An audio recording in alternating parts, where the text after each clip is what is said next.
আসেন ম্যাডাম, বিভিন্ন কালারের গরু আছে, কোনটা নেবেন বলেন। গরু পছন্দ হয় লালটা, কিন্তু কালোটা নেব। কালোটার দাম কত? কালাটার দাম 2 লাখ, কিন্তু ম্যাডাম পছন্দ হয়েছে লালটা, কালাটা নেবেন কেন, কারণ কি?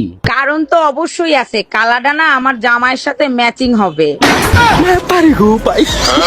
আশপাশের সবাই কুরবানির গরু কিনছে, তুমি কুরবানির গরু কিনবা না? কুরবানির গরু কেনার টাকা নাই, মুরগি কিনে নিয়ে আসবো, মুরগি দিয়েই কুরবানি চালায় নিও। তোমার কিপটামির জন্য মান ইজ্জত কিচ্ছু থাকবে না। আরে তুমি টেনশন নিও না, মুরগি জবাই দেওয়ার সময় আমি গরুর আওয়াজ বের করবো।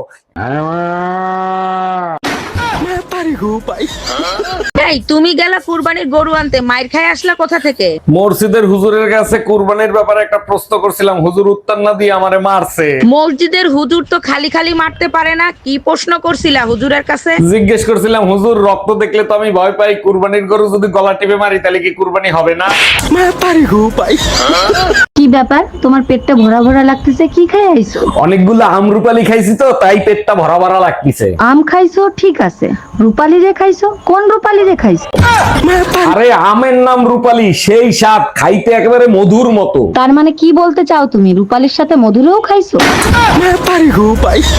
কি ব্যাপার, তোমার পেটটা ভরা ভরা লাগতেছে, কি খাই আইছো? অনেকগুলো আমরুপালি খাইছি তো, তাই পেটটা ভরা ভরা লাগতেছে। আম খাইছো ঠিক আছে, রূপালি রে খাইছো? কোন রূপালি রে খাইছো?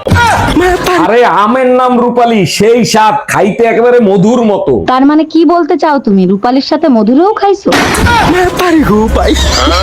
কি রে, দিন দিন মোটা হয়ে যাচ্ছিস, কাহিনী কি? আর বলিস না রে, আমাদের ফ্রিজটা খারাপ হয়ে গেছে। বুঝলাম না, ফ্রিজ খারাপ হওয়ার সাথে মোটা হওয়ার সম্পর্ক কি? আরে বোকা, সব খাবার তো আমার খাইতে হয়। ও আচ্ছা। ভাবি কোথায় আপনি, তাড়াতাড়ি দুধ নিয়ে যান। কি সমস্যা, বারবার চাপেন কেন? একবার চাপলে হয় না? কি করব, বারবার না চাপলে আপনি তো আবার আসেন না। আপনার চেয়ে তো পেপারওয়ালা ভালো, চুপচাপ নিচে থেকে ঢুকায় দেয়। हेलो मेरे बाबू ने खाना खाया। এ পাড়ার ঘরের পাড়া, বাবুর মায় খানা খায় না, বাবু কুম্মিদ্দা খানা খাইবে। এগুলো কি বলো তুমি সোনা? এ তোতলা সুতপারানির পো, মুই তোর বাবুর মা কইতাছি। Bye bye. মেয়েদের জন্মই হয়েছে অশান্তি করার জন্য, পারে না বাল ফালাইতে উড্ডে পায় বেন্যা রাত্রিরে। এদের কখনো দুর্বল ভেবো না, মেয়েরা পুরুষের থেকে অনেক সাহসী। তার মানে কি বলতে চাও, মেয়েদের থেকে ছেলেরা দুর্বল? কোথায় লেখা দেখছো? যে কোনো পেপার খুলে দেখো, পুরুষের দুর্বলতার কাহিনী খুঁজে পাবা। আরে ভাবি কি হয়েছে, ভাইরে মারতেছেন কেন, কি করছে ভাই? মারবো না, চুম্মা দিব। আপনার ভাইয়ের ফোন একটা মেয়ে উঠাইয়া বলে এই মুহূর্তে মোবাইল সংযোগ দেওয়া সম্ভব না।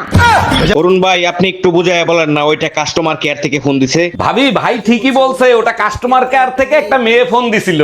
দুই ভাই মিলে একজোট হইছেন, এখন কাস্টমার কেয়ার আলীর সাথে প্রেম করিতেছেন। জানেন ভাবি, আপনাকে দেখলেই না পাগল হয়ে যাই। আচ্ছা বলেন তো, দুনিয়াতে এত মেয়ে থাকতে ভাবিদেরকে আপনাদের এত ভালো লাগে কেন?